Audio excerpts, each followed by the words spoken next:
राजाधिराज श्री सद्गुरुनाथ महाराज की जय। तीर्थस्वरूप परमपूज्य श्री रामराय गोविंद केळकर तथा श्री दासराम महाराज यांच्या वचनांवर आधारित श्री दादांचेच अंतरंग सत्शिष्य न गोखले यांनी लिहिलेल्या नित्य नवा दिस जागृतीचा या ग्रंथातील आज ऐकूया 13 मे या दिवशीचं चिंतन. साधनाची हातोटी गुरुकृपेनं जाणून घ्यायची आहे. मी साधन करतो हा अभिमान पहिल्यांदा गेला पाहिजे. अभिमानासहित केलेल्या साधनेचा काहीही उपयोग होत नाही. फक्त अहंकार आणि देहबुद्धी वाढायला मदत होते इतकंच. अगोदर साधन म्हणजे काय हे तरी माझ्यासारख्या सामान्य माणसाला कुठे माहीत असतं. कशाला साधन म्हणायचं, ते कोण करणार, त्याच्यासाठी आवश्यक अशी काही पूर्वतयारी आहे का, ती मी केलेली आहे का, वगैरे वगैरे अनेक प्रश्न त्यात आहेत.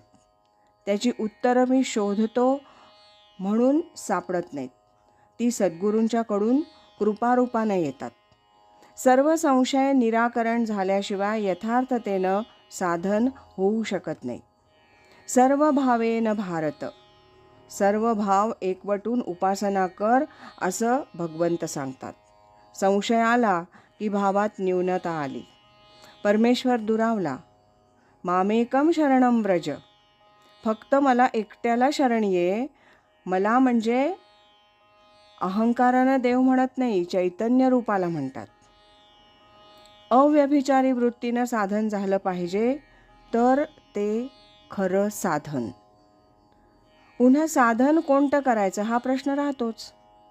दासबोधात समर्थांनी एक पूर्ण समास लिहून मतमतांतरांनी उपासनेचे कसे निरनिराळे मार्ग लोक सांगतात हे दाखवले.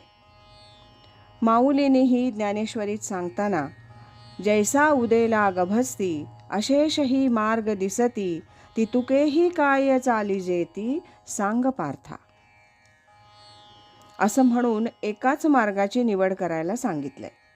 तो मार्ग, त्यावर कसं जायचं, तो कसा पार करावयाचा हे सद्गुरू दाखवून देतात.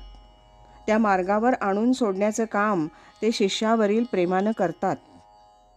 नामसाधना म्हटली की कुठलं नाम घ्यायचं, कसं घ्यायचं, किती घ्यायचं, कुठली पथ्य पाळायची, हे सर्व ते दाखवून देतात.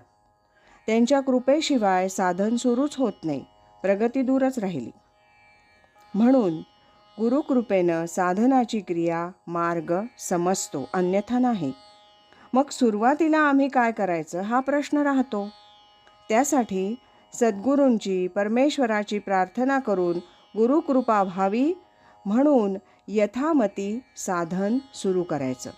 योग्य वेळ येताच गुरुदेव अवश्य कृपा करतील, नव्हे करतातच.